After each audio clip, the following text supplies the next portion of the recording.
In 2019, the Detroit Lions were either in the lead or tied with the Green Bay Packers throughout the entirety of both of their games. They also lost both of those games. In true Lions fashion, they lost on a walk-off field goal both times. However, unlike in an African wildlife reserve, no one batted an eye at these lions being heartlessly killed for sport. This was simply Lions football, nothing out of the ordinary. So how is it that we have all come to expect routine failure out of the Detroit Lions football team? Now, if any of you heard football and immediately lost interest, trust me, I'm used to it. Being the only passionate sports fan in my family has given me a lot of experience with that reaction. Nonetheless, I've done my best to cut as much jargon as possible out of this 60-year-old tragedy, and honestly, this story goes beyond the sport of football and reflects the chaotic nature of our own lives. Today, we're going to take a look at the Lions' remarkable ability to have almost zero postseason success for the past 63 years, break down the famous Curse of Bobby Layne, and examine the long-lasting failures of the organization's leadership. As shocking as it might be, there was once a time where the Lions were actually really good.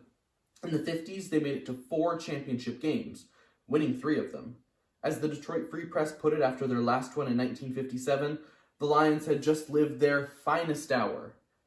They had no idea how true this would end up being. To be fair, they aren't the only team with a reputation for losing a lot. There are actually 7 teams with a worse all-time record than the Lions, including the Jaguars, Falcons, and Bengals. However, ever since that 1957 season, there's been one category where the Lions have been far behind the rest of the league: the playoffs. How far behind? Well, let's take a look at the numbers. The Lions have had 18 winning seasons over the past 63 years. That's only 29%, which is pretty terrible, but they aren't alone.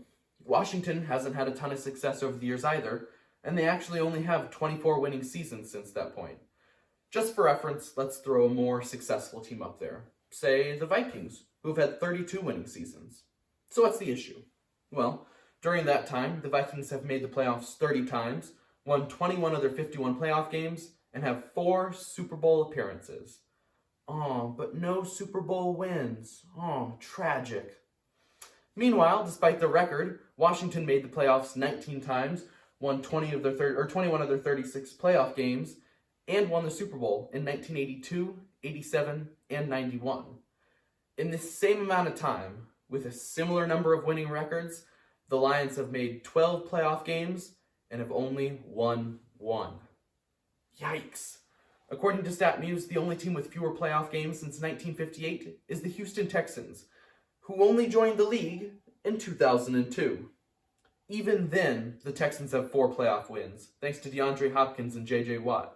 While every other team has had some periodic success in the last half-century, the Lions just simply haven't. Why? It's hard to say, as any number of factors can affect a given team from season to season. But there are a couple that stand out. The craziest of these explanations is known as the Curse of Bobby Layne. In 1958, less than a year after their championship win, the Lions traded Hall of Fame quarterback Bobby Layne to Pittsburgh. At the time, Bobby Layne was aging, injury-prone, and partied a bit too hard. In fact, according to a 2016 Bleacher Report article, he was actually pulled over for drunk driving just a few weeks earlier. Despite admitting, on the record, to drinking 6 cocktails before getting behind the wheel, his main defense was that the officer had merely mistaken his Texas drawl for slurred speech. And in case you were wondering, yes, he got away with it. So, under this light, it seems pretty reasonable to send Bobby Layne off to Pittsburgh while he still had some trade value. Bobby Layne did not see it this way. According to a popular urban legend, as he angrily stormed out of the locker room, he said that the Lions wouldn't win a championship for the next 50 years without him. Exactly 50 years later, in 2008, the Lions became the first team to ever go 0-16. In 1997, despite Barry Sanders having one of the greatest rushing seasons in history, the Lions had another limp to another 9-7 record and another wildcard loss. Additionally, Detroit struggled to find a solid quarterback to replace him, a problem that persisted all the way up until they drafted Matthew Stafford in 2009. At this point, with 50 years having passed and a potential Hall of Fame quarterback at the helm, Lions fans hoped that the curse of Bobby Layne had finally ended. It hadn't. Stafford was able to carry the Lions to 4 winning seasons and another 3 playoff losses over his 12 years in Detroit, but that's about it. Now, the urban legend of Bobby Layne's 50-year curse is at least an interesting coincidence, and his departure certainly hurt the team for a few years, but it can't be the only reason the Lions have had so little success since that point. Over the past 60 years, they've had a number of Hall of Fame players. For example, they had Night Train Lane for 6 seasons, Calvin Johnson for 9, and Barry Sanders for a full decade. Additionally, the Lions have had a number of seasons where they finished in the top 10 for offense, defense, or both. So are the stats just lying to us? What else changed after that 1957 championship? The front office. Raymond Buddy Parker was the Lions head coach from 1951 until just before the 1957 season. During this time, he led the Lions to the second highest winning percentage in Detroit history and 3 straight championship games, winning 2 of them. However, this esteemed coach ended up quitting during training camp in 1957, reportedly saying, "It is the worst team I've ever had from a standpoint of working on the field, getting the job done, and its actions off the field."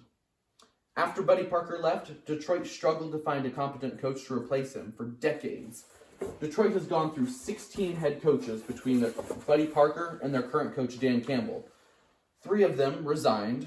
1 tragically died of a heart attack while mowing his lawn just before his second year, and the other 12 were fired. While many of these coaches were just, not great at coaching, this isn't entirely random. The fact that the Lions have been in a perpetual state of losing for the past 60 years doesn't exactly invite the most qualified, experienced candidates. This leads to worse coaches, which leads to more losing, and the cycle continues. Not only that, but many coaches who seem to be turning the team around and making some headway just weren't fast enough to satisfy the fans and owners, and they were fired far too early. This has made it much harder for Detroit to make any real improvements over time, as they have to constantly reset with a new coaching staff. There was one brief exception to this pattern, however. In the 90s, Wayne Fontes established himself as one of the most successful coaches in Detroit history, behind the superhuman efforts of Barry Sanders. Unfortunately, the Lions of the 90s fell far short of expectations due to predictable play calling and a lack of talent around their star player. Oh, and remember how the DUI charges against Bobby Layne were dropped despite clear evidence? A similar incident happened to Wayne Fontes as well. About a year before becoming head coach of the Lions, Fontes was pulled over for drunk driving, and a vial of cocaine was found in his car. However, according to a 1987 Washington Post article, the charge for possession of cocaine was thrown out because the officer who found it didn't have a warrant. So, it's clear that the Detroit coaching staff has had their issues over the years, but what about the rest of the front office? Well, the story doesn't get any better. The Ford family has owned the Lions ever since 1963, and they've been pretty hands-off for the most part. They've left the actual football to the general managers and coaching staff, which is generally a good thing. Unfortunately, they've been very hands-on when it comes to hiring new staff. Before the first head coach, because